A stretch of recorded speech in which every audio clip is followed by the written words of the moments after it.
with visionary, right? We want new ideas, new businesses, all of that. And people probably look at you and think he's got story brand, business made simple, coach builder, like you've got all of this stuff. What did you learn about mastering before you diversified? In my opinion, and anecdotally, it takes 3 years to build a brand. It parallels, by the way, landscaping or garden work. It takes 3 years for a blueberry bush to actually start producing in the way that you want it to produce. Having the business so reliant on you, what were some strategic moves you played to start to work your way out of that? You need to own a problem in the marketplace. When people think about X, they go to you. And you're saying, 3 years, 5 years, but what are some key signs that maybe I am ready to bring on another offer? A couple things. One is we would do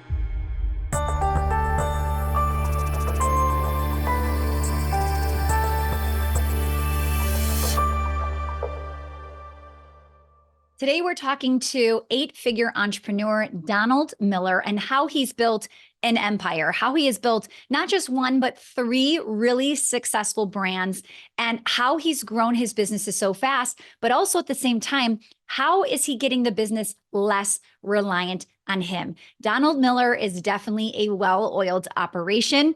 And I've had a really just amazing opportunity to learn from him, to watch him behind the scenes, to be able to really understand what he's been doing. I've actually now been at his home a few times over the last year, learning specifically how he's been able to build what most people call a personal brand, but he's building it into what I call like a real business, right? Something that is a valuable asset that he could walk away from, that he could sell, that he could keep, but not have to work in it. And that is a really, really hard thing to do. So we're going to talk about how he's built multiple brands, but how he mastered each one before he diversified.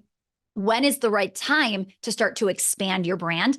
A lot of people will say to me, I want to do my second location. I want to do my third. I want to bring on this revenue stream. I'm like, hold up. The first one isn't well-oiled yet. We don't want to build a second, third, fourth, etc., until we get them well-oiled. I always slow my clients down because they're go-getters, they're action takers. They want to move fast, but moving fast can destroy the entire business model. So we're going to talk about how long did Don wait between each, I don't want to say business because it's one business, but between each brand. How long did he wait? What were the signs that it was ready? It was time to build and expand. So if you don't know who Donald Miller is, he is a New York Times bestselling author. He has many books. His most popular book is called Building a Story Brand. It has sold over 1 million copies already, and it's not slowing down. It is many, many years old, and it continues to hit the charts. So you're going to want to check out what Don has to talk about when it comes to building a brand, building a well-oiled business, and what's in store for him, like where he's going next, and how he's going to continue to build a business that doesn't need him 24/7 to run and grow. So I hope you enjoy today's episode with Donald Miller. Hi, Don. Welcome to Well-Oiled. Good to see you, Stacy. Yeah, I'm so excited to chat today because I want to go into a little bit of a different topic than I usually get to hear you specifically talk about. So I want to, before we jump in, I would love for you to share really quickly just a little bit of your background, how you got started in business, and we'll go from there. Well, I'm the least likely guy to be talking to anybody about running a business. I really believe that. I am wired as an artist. I'm wired as a writer.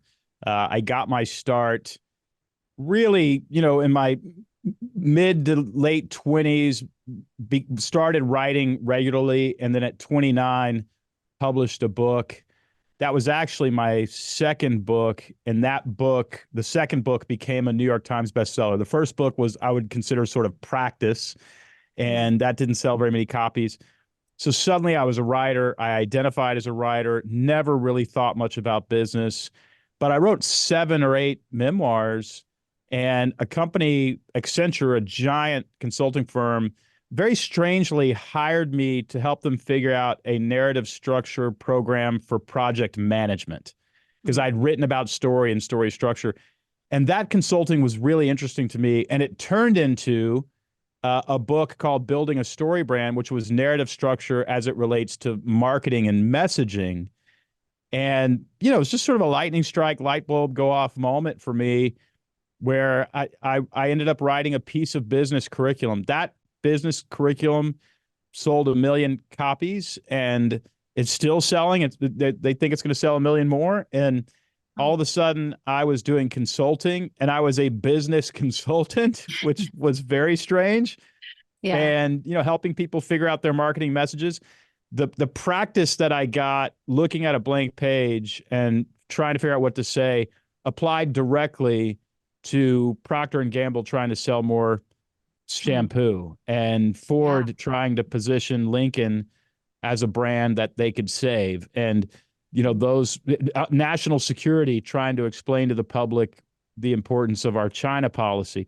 Those were real accounts early on. Wow. And the demand was so high that I ended up with a staff, and now have a staff of about 30, more than 30, and all of a sudden had to learn how to run a business and grow a business and scale a business. And what was interesting is an entire new parts of my personality had to develop. And Mhm. I've greatly enjoyed both journeys. The journey of a writer artist and the journey of a business person have been really fulfilling for me. Hard to say which one is more fulfilling. They've both been incredibly fulfilling. So that's sort of the journey of how I got into business and how I learned to scale a business and grow a business and became, I guess, a business person. Yeah. That's how all that happened. So interesting. So was there a moment when you realized, I think this story brand thing is going to be a thing? Like, at what point did you realize this is going to take off? Well, I don't know that I ever realized it would take off. I realized that it was effective, though. I Yeah. realized that if I could walk somebody through the process, because early on we would sit 10 people around a table who each owned businesses, and we would talk for 2 days about their what we call a brand script and the messaging that shows up on their website and their elevator pitch and all that kind of stuff. And sometimes in the room they would make changes, and we would start seeing sales increase. Mm. So I knew that it worked. There was no question about that. And then, of course, we use the same framework on the messaging that we to sell the framework. So on our own StoryBrand website, we were using this stuff, and it was working. And so the best books don't tend to sell a lot and then fizzle. They tend to sell more year after year. So I think it was probably year 3 when, wait a second, in the third year, this book is selling more than it did the first year. Wow. It's on to something. And now that's Yeah. been 7 or 8 years, and it's selling more now than it has ever before. So, I guess I'm still figuring out that it's it's taking off. That it's still going to be a thing. Okay. I love it. Who was the first person you hired when StoryBrand started to take off? Even before StoryBrand took off, my assistant, as a writer, I had an assistant who would handle my scheduling and correspondence. She gave me 6-month notice, which was very kind of her. She wanted to spend time with her family before the kids graduated from high school. And so she gave me 6 months. And at that point, I decided I don't think I'm going to replace my assistant with another assistant. I think I'm going to replace my assistant with somebody who has a skill set to help me grow a company, a Mm. small business, because I think I want to get into consulting and and create some products and see where this goes. So I looked for somebody with a really good project management skill set, Mm. and somebody who could take an idea and help me, push that idea all the way into the end zone so that we could score points on it. So a physical product that exists. And I found somebody. We looked for months. It was very hard. And interestingly, my assistant came to me and said, I found somebody. And Mm. I said, it's too late. I found somebody. And we had both separately found the same person who incidentally was thousands of miles away. And Wow. so we realized that's our guy. Yeah. And his name was Tim Schroer. We not only built a company together, we became very good friends. He is since too big for his britches, and he went to help David Novak um, run his nonprofit, and he's written a book himself. And I couldn't be more proud to even know the guy. Yeah. And so, and then I found other people to run the company. I've had about 3 presidents of my company. Okay. I've always had somebody else run the business and allow me to be kind of the thought leader, content strategist, visionary, and stay in my seat. Yeah. And I learned that from Bill Gates, who had somebody else be the CEO, and Bill was chairman of the board, but he was also head of research and development. So he had the top seat and about a 7 level down seat Mm. inside of Microsoft, and it was an incredibly successful position for him in the company. And I learned from that and decided to do that myself. So that first hire was a project manager. Okay. Very important that Which, Tim had management skills. He was also, incidentally, ended up being very, very good with people. mm, But the project management thing was more important to me at that point. yeah, we're really good at starting. A lot of people listening, we're visionaries. We That's right. start project after project, business after business.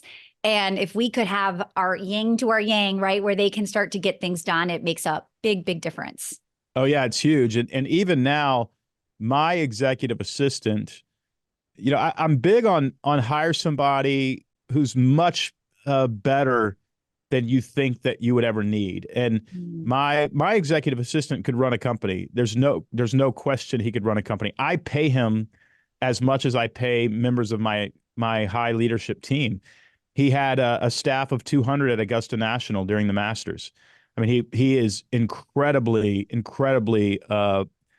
He's just an incredible leader, and so I think that when you hire the people who are very close to you, you want to hire somebody who can become or take the role of the parts of your brain that don't work as well. you know, Yeah. if you're not a details person, you need a details person to be the other part of your brain. If you're not creative, you need that other part of your brain. So, when you talk about who should your first hire be, it's contextual. Hmm. And what you should hire is your liabilities. You should hire the things that you're not good at. I am not terrific at details, but if I'm, yesterday I mentioned, oh, I need to get Michael Hyatt some information later today. I was really talking to myself. And later that day, my assistant texted me and said, just reminding you that you mentioned you need to get so and so the details. And I'd forgotten it already. Yeah. Right. And that's who you're looking for. You're looking for Yeah. somebody who can. If you don't know your liabilities, you're not going to know who to hire. That's the real Yeah. controlling idea there. Yeah. 1000%. Did you have times in business, maybe certain revenue milestones where the business had a major employee turnover? Did you see that, or were you able to grow a lot of your people? What did you experience? Well, we didn't experience a bunch of turnover at once. However, often when we launched a new vision or innovated in some way, we had people who basically, were like, well, this isn't actually the vision that I signed up for. Mhm. And we would have the occasional person leave at that point. And that was always, we've never had ill will. I've been lucky to avoid all of that. We always, when somebody feels that way, we sit down with them and we say, where else could you see yourself here? And because institutional knowledge is valuable, and we tend to hire people who are healthy and good for our culture. And bottom line is, I just don't want to lose them. Yeah. So, we try to figure out where else they can go. But every really healthy company innovates and changes, and they innovate and change often. And a lot of people, they associate innovation and change with a lack of stability. And Yes. so if you're looking for security and stability, you're probably barking up the wrong tree if you want to work here, because we are going to Yeah. change and we are Yeah. going to innovate. And so we like people who, kind of like doing something for about 3 years and then wanting something different. We don't, that's not a negative thing to us. We're like, okay, Yeah. well, what else can we do? And where else can we put you? And what do you think of this? Those conversations are constantly happening here. We have had, significant turnover when we really changed the direction of one of our brands.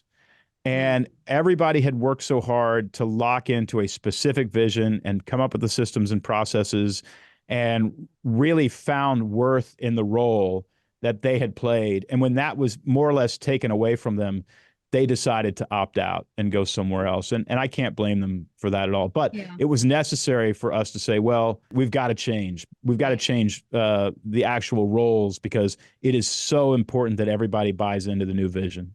Yeah. Agreed.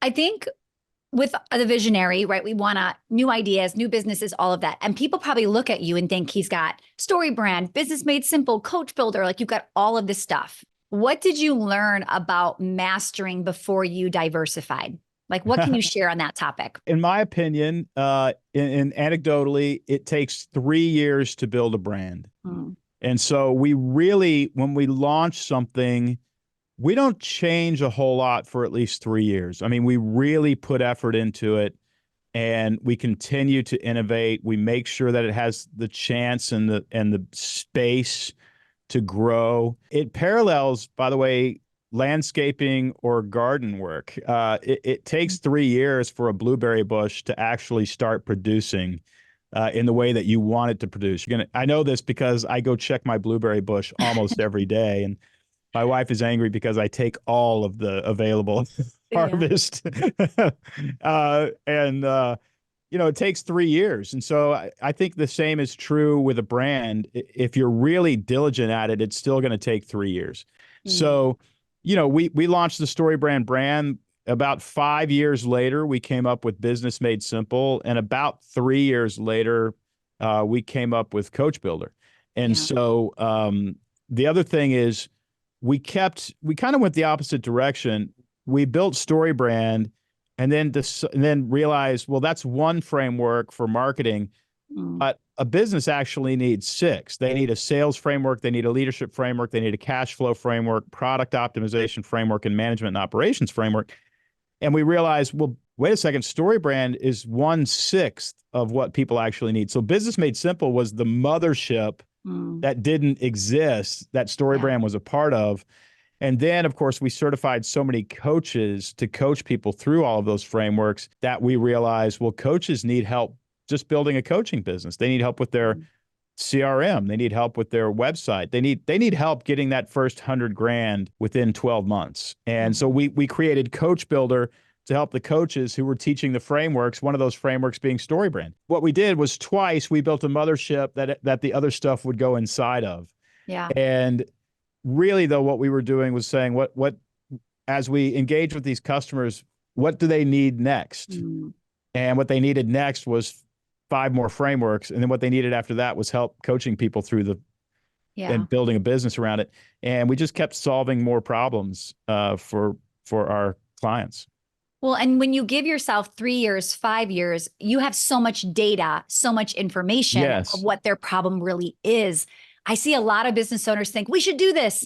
And it's because one person told them they should do it, right? Or they came up with the idea. You're saying our clients are asking for these things and we're seeing patterns in that repetition.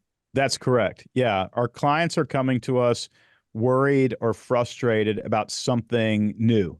Yeah. And we ask ourselves, do we have the ability to solve that problem for them? Sometimes we don't. And if we Yeah. do, and we know exactly how to do it, we we are likely to create something, a product or a brand that helps them. And you're saying, 3 years, 5 years, but what are some key signs that maybe I am ready to bring on another offer? Like, what were some things that were happening for you to recognize, I think this is our best next move? Well, a couple things. One is we would give people a taste of it for free, Mm, and that would become popular. okay. And what does For that look instance, like? yeah. So I wrote a book called Hero on a Mission years ago, maybe 4 or 5 years ago, and basically it's a life planning project management system. And released the book. The book did okay. It was a bestseller, but it fizzled pretty quickly. It's still a book that's close to my heart. That book came with a piece of software that you could pay $10 a month for.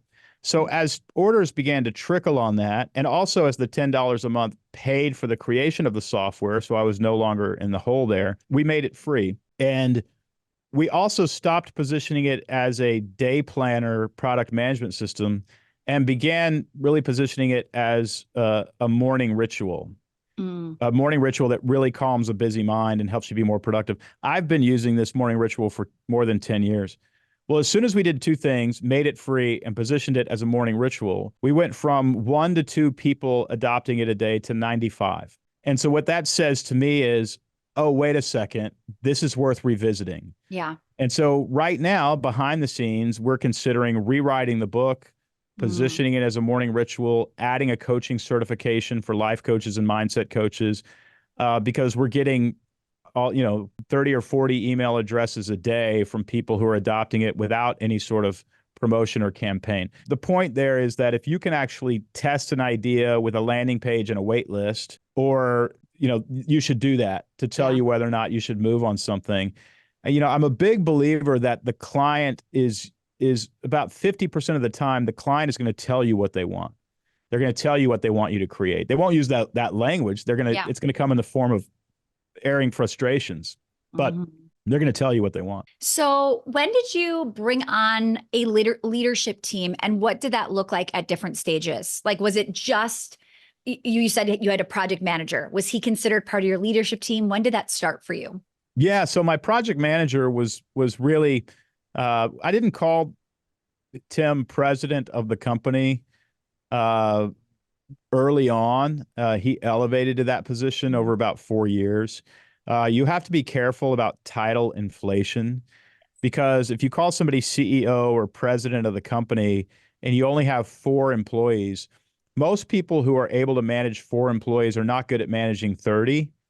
And so you end up having to replace that person. And so you really want to call them a director of operations or something like that, just to test to see whether or not they can evolve with the growth of the company. Because what's really sad sometimes about growing a company is somebody who can help you grow the company usually is good at growing it to a certain point, and then they're not. Right. They're not good when it becomes less about making projects and things like that, and more about just managing drama in the workplace, which is what often your director of operations ends up doing. They become human resource people. So, I think be careful about title inflation.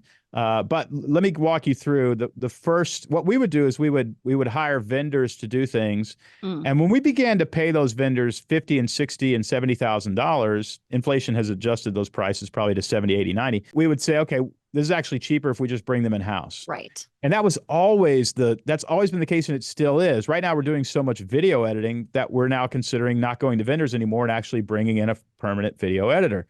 So, that's really how we did it. But my leadership team evolved very slowly. It was Tim at first. Then we got Tim an assistant. And then we hired the vendor who we were actually using for most of our design work in-house. That was really actually my second employee, and he's still with us, and he's on my executive leadership team now. And then after that, we needed an events coordinator because we were a live event team. We now do not have an events coordinator because that's been replaced by a robust media team, because all of our events are actually, online, or virtual. So, we're always just looking for, when you're starting to spend a lot of money on vendors, it's telling you that that's your next hire. Yeah. And then of course, when you want to just spend a lot of time looking for the unicorn who can give you the most possible value in that area. So my leadership team there's usually 3 people at the top of a company. If it's a successful company, there's the artist. They're usually the visionary. That's me. There's the operator. They are figuring out processes and people. They are not visionaries. They're not probably going to have really good ideas, but they obsess about how we systematize things. And then there's the entrepreneur, and the entrepreneur is all about monetizing. How can we make more money off of this? How can we offer more value in exchange for, higher ticket items? How do we sell things? Your entrepreneur is going to head up your sales and your marketing division. Your operator is going to manage 5 meetings that we like using to run our company, and the people. And then the artist is really, my job is to wake up every morning and say, how can we be successful 24 months from now?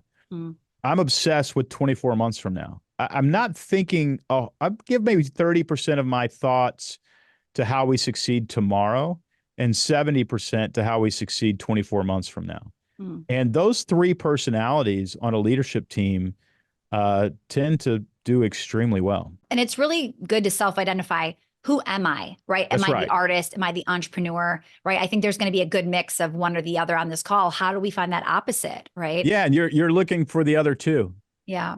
Okay, amazing. How we're wrapping up here pretty soon, but I want to ask you, what are like 1 or 2 strategies you've done to really work yourself out of having the business so reliant on you? Because you have a personal brand, but you've built way more than that. And I would just be curious, What were some strategic moves you played to start to work your way out of that? Well, let me start with what you need to do first, which is it requires you. It requires the people listening. You're not going to be able to leave the business until it's making a lot of money. Let's just be really honest. And Yeah. you need cash flow coming in. So let's tackle that first. You need to own a problem in the marketplace. When people think about X, they go to you. And so you've got to define what X is. For us, it's in the story brand space. It's when you think about clarifying your message, there's one person that you think of. We own that, and we're going to fight to own it. We're going to continue to own it. We're making moves to own it even further. There's competition coming around us because they see us making money, and we want to box them out. So we have to be very vigilant about that. But we own that problem. When it comes to operating systems for a small business, not a crowded market, but there are competitors there. Yeah. So we want to really own the simplest version of that, and so that's what we want to own there. With Coach Builder, we want to be the number one folks, and we're quickly becoming the number one institution you would go to grow any sort of coaching or consulting business. We think we are going to be able to own that problem. So you want to figure out what problem you can own and that you can solve. What problem can I solve? What problem can I own?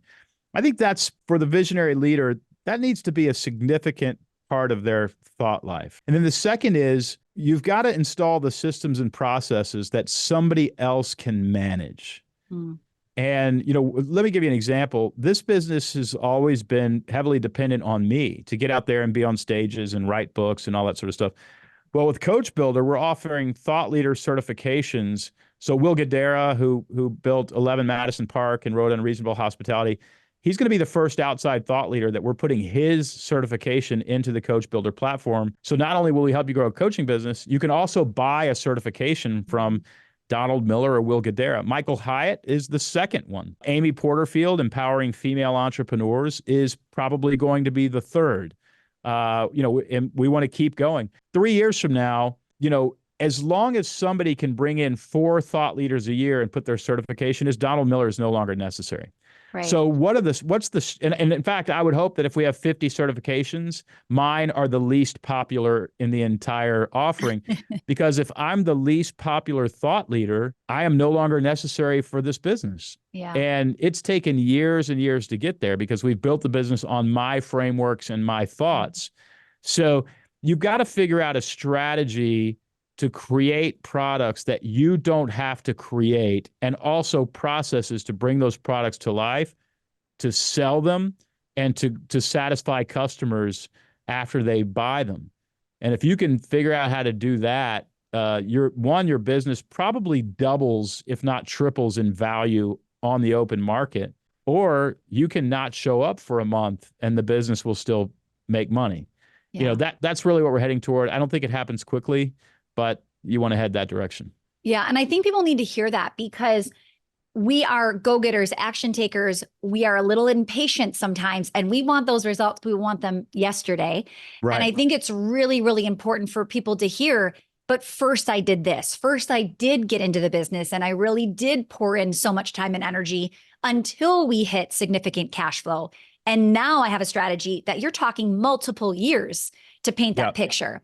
So I think just really taking the time, putting in the work, and not trying to jump out too soon is what really everybody should take away. That's exactly it. I mean, you should start, for the first time last year, my wife and I took a month off. We went to London for a month. And I was in one meeting the whole time I was in London. I was in one Zoom meeting with my leadership team. And I came back, I'm trying not to be offended, but I came back and the company had grown. I thought, okay, we're doing it. We're accomplishing it. This team is solid. And, that's the moment that you're really looking for. I look at myself like the giant fuel tank strapped to the side of the space shuttle. Without that fuel tank, you're not getting this thing off the ground. But at some point, that fuel tank is empty and it drops into the ocean, and the shuttle does its work on its own. And I think you can be the fuel that gets it going, but you can't see yourself as the space shuttle. You have to see yourself as the fuel tank that's getting it off the ground. Yeah, absolutely. So well said.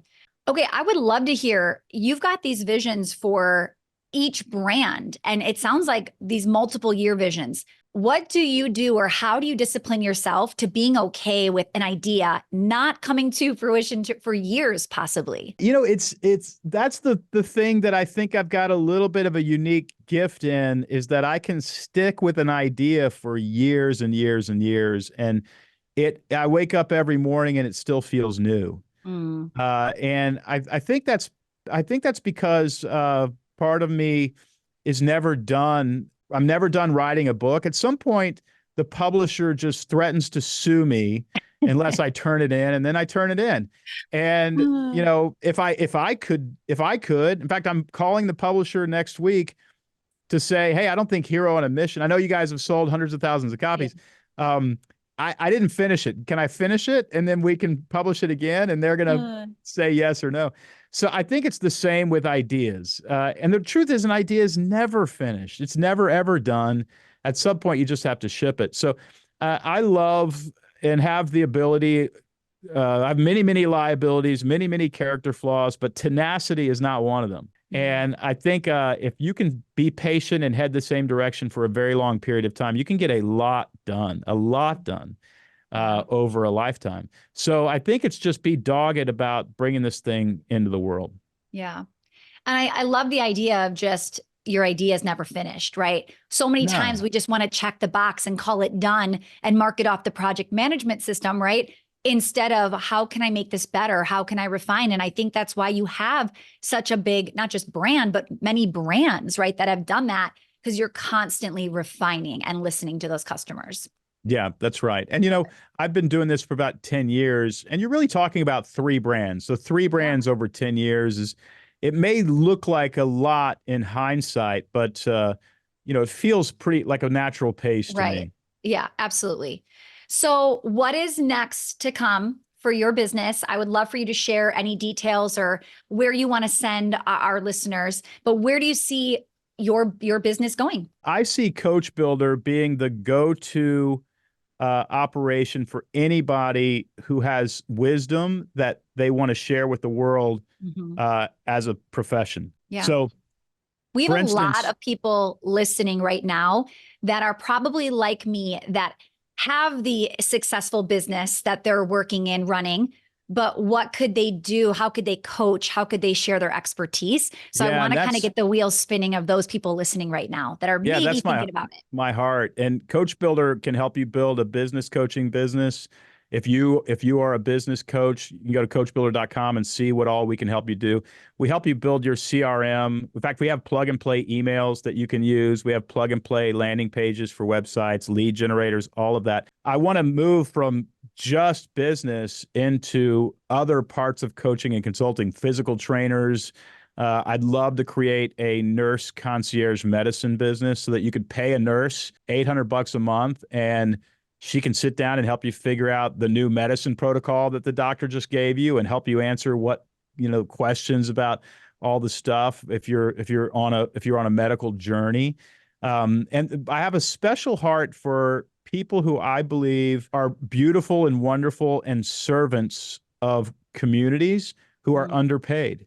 yeah. And there's a nurse who lives with us, has lived with my wife and I for 7 years now. And she delivers babies into the world of immigrants who have no money. Mm, She's doing 24-hour shifts. She just doesn't make any money. mhm, And so I'm like, I want to get you paid. There's a gentleman who I got an idea that my daughter goes to a school here in town. She's 3 years old.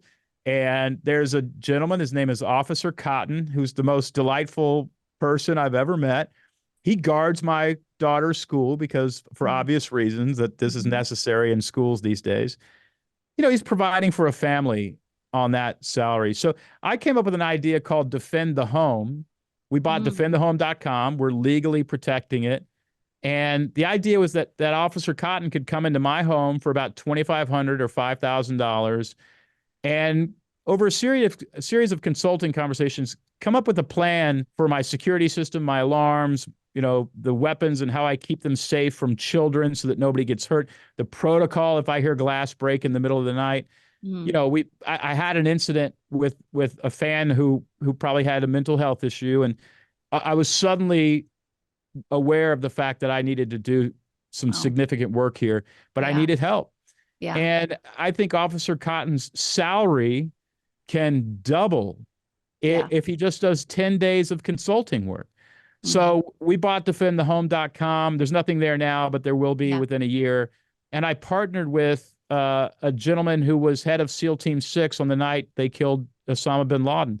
He will be the thought leader that takes the brand forward. And behind the scenes, we will be the ones certifying law enforcement and former Mhm. military to be able to do this. So what I'd like to do is launch a new brand every year with somebody else as Yeah. the figurehead and walk them through how to do it and groom them on how to do it. But more importantly, to take some of the servants who serve our society and get them paid what they actually deserve to be paid. So good. Where can people find more about Coach Builder? Well, if you go to coachbuilder.com or go on Amazon and buy the book called Coach Builder, and then go to coachbuilder.com and apply. All you have to do is apply for Coach Builder membership, and you'll speak to one of our representatives and they'll explain how it all works and how within 12 months we can get you 100 grand as a coach for a fraction of that. And so if you go to coachbuilder.com, that's where everybody needs to go. Don, this has been so good. Thank you so much for just sharing your wisdom, your expertise, the lessons learned. You guys go grab I would say go grab many of his books. Just go to Amazon, check out Don Miller. You will not be disappointed. Don, thank you so much for your time today. My pleasure, Stacy. Thank you for the wonderful conversation.